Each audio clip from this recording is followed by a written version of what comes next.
Hi everybody, it's Carolina from the Oak Bluffs Library here, and today we're going to start a new series.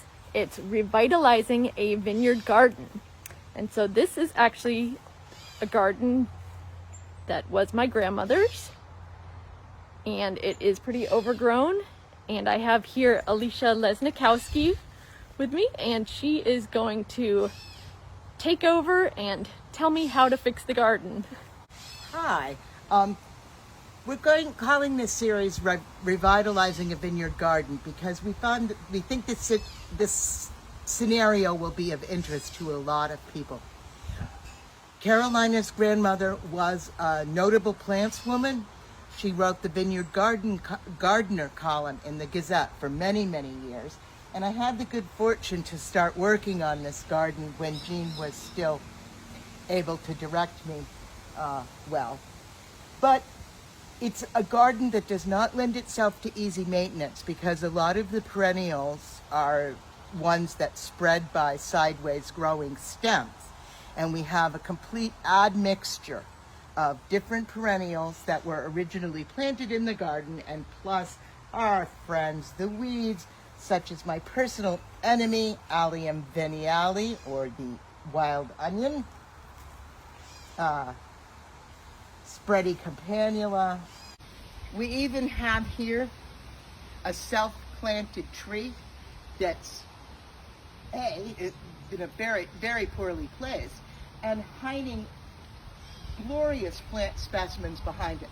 There was a superlative azalea back here that has gone by its bloom, and a hydrangea paniculata that will come into bloom later in the summer, which are being obscured by this basically weed tree. So one of the first things we're going to do in this garden is remove the extraneous. We're basically just going to weed out a lot of things, and then we can decide if we need to put in new perennials, if we need to add some annuals. This is basically a perennial garden, or herbaceous perennial garden. And perennials are so rewarding because they come back after year. But the trade-off you have is that they have a limited bloom time. If you want all summer color, you have to choose things. Basically, you have to throw in a few annuals, which will pump out the flowers all season long. And by choosing our perennials, we can get a derollment of color changes in the garden, but you still don't get that consistent impact. Our first step was to make approximately to scale garden sketch indicating where we had plants of interest that we definitely wanted to have remain in place, and also just the orientation to the paths and to the large box in the center of the garden, which at one time was a miniature vegetable garden, which of course suits the needs of an elderly lady, single lady, but is completely inadequate to the needs of a family. So we're going to remove that box and gain a beautiful amount of relatively sunny space for our plant material, our floral displays. And we'll think about making a vegetable garden as part of another series. One of the first things we're going to do is to get this weed tree out of our way so we can see the space that we have left. However, with a tree that's this well established, if we simply got our loppers and cut it off, it would be constantly resprouting from the roots. So what we're going to do is girdle it. This was the old technique that the colonists used, the Pilgrims. They didn't cut down the oak trees to plant their gardens. They killed them by removing a strip of the bark all the way around. And what that means is the food that's made in the leaves can no longer get down to the roots and nourish them. The roots can't make their food because they're in the dark. They depend on the leaves sending food down to them. When we interrupt the pathway, we can kill the tree. And it has the advantage, although this takes significantly longer to kill the tree. It won't be constantly resprouting from the roots if we do it this way. So a knife would probably be more easier, but I'm just taking the cutting blade on my Felco hand pruners, and I'm just going to scrape the bark along the stem, and you can take it closer, in about 2 inches at a time. And you basically scrape until you get all the way down into what looks like wood. You want all the green to be gone, because that's the inner bark that includes the conducting tissue that allows the food made in the leaves to reach the roots. So by cutting this strip, and it doesn't matter if how neat it looks, because we're not trying to save this, we're trying to kill it. So there. And now I am going to cut the top back just a little, just to get it out of the way, but you really need to leave some of the top up.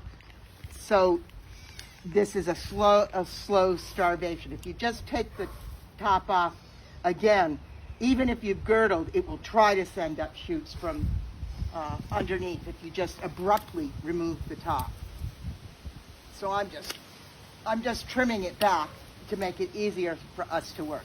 And in a later episode, we will see, hopefully, the results of this.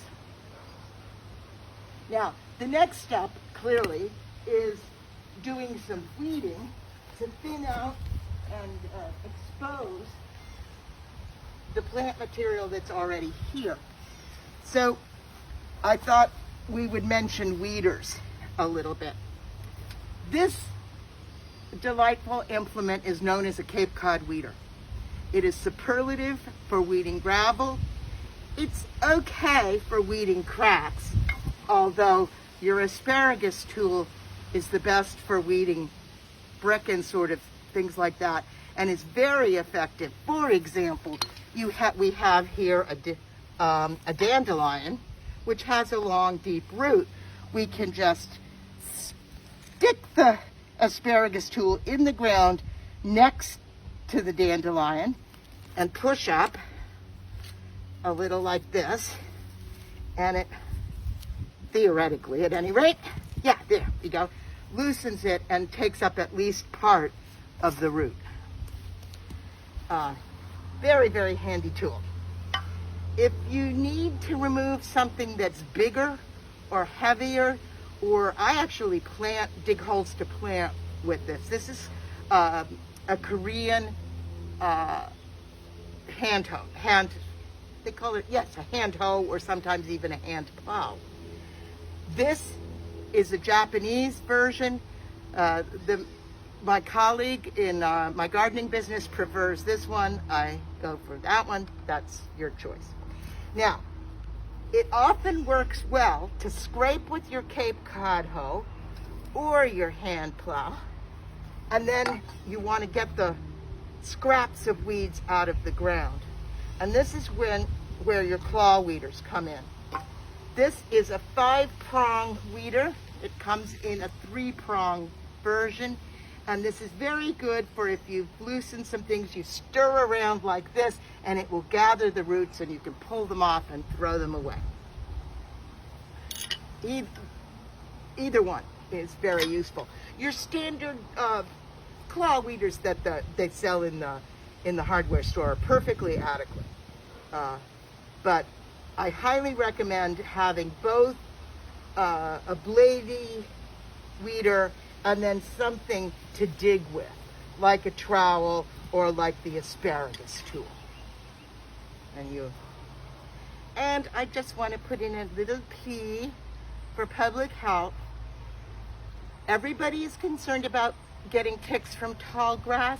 If you're working in a bed that's this grown, ticks could be in there too. So it doesn't hurt to use your insect repellent. Now, so we're going to start our reclamation by basically seeing what's here. And in terms of garden material as opposed to weeds.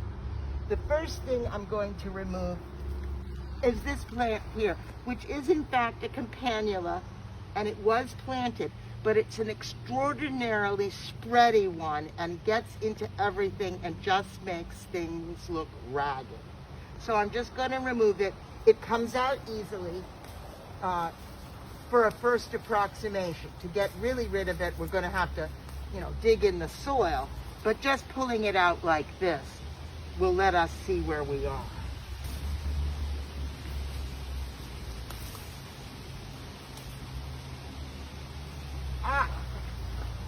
Glad to find these. These are the flowering stalks of ornamental allium that have gone to fruit. And we can just cut them out without damaging the bulb from which they grew. And they'll be there again next spring. Here we have a sedum that's hiding among all these various weeds. More of the spready campanula, more of the spready campanula that And here we have a case where the spready campanula was completely obscuring a very nice astilbe, which hopefully will bloom later. Some of them are already showing their flower stalks. There, this is astilbe, and we definitely want that to stay here. A hard-working flowering perennial for light shade.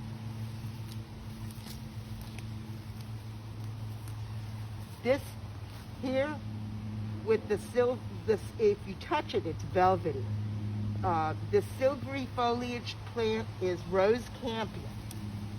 It's actually a self-seeding annual. Well, it can live more than 1 year, but mostly it spreads by seeding. If you have one of them, you will eventually be removing them. But they have beautiful magenta flowers, and the foliage is loose enough that you can plant this and still see things behind it. You don't have to worry that it's going to be too tall and obscure other plants in your garden, which in fact is will be a consideration later on in this procedure. We don't want to put tall things in front of short things. This plant here is feverfew. It's related to chamomile. It will produce pretty white daisy-like flowers, and then the top dies back, and you just cut it off because it's not going to look that good later on. All of this here is this campanula we're trying to remove.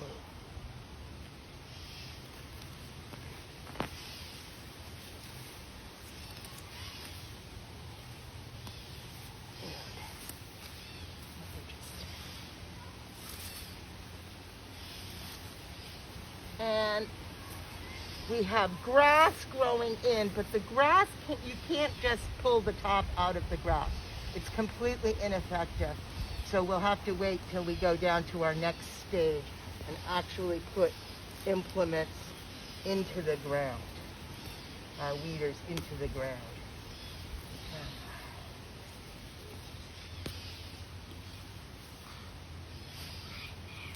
And it's helpful to have a trug to put your material in.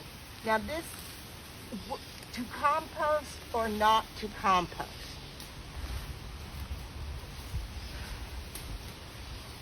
This represents lovely green material to perk up a compost that has lots of dead leaves, etc. in it. But this plant can be aggressively spreading. And so what I do, where did I put my pruners? Basically, is when I weed tall plants like this that are potentially spready, I remove the roots and compost the rest. I do not compost weeds that are in fruit. Flowers are okay, but fruit have seeds inside, and you do not want to put them in your compost if you can avoid it. We're going to end today's episode just by showing you how a relatively small amount of time and removal of extraneous material at least allows you to see the garden plants that are there and enables you to assess. This is a daylily that's about ready to come into bloom. Daffodil foliage that we need to leave up, because if you interfere with the leaves on your daffodils, they won't bloom nicely next year. Those are feeding the bulb for next year's blossom. But eventually they will probably die back as well, and we'll plant something around them that will fill the void. So, until next time, happy gardening.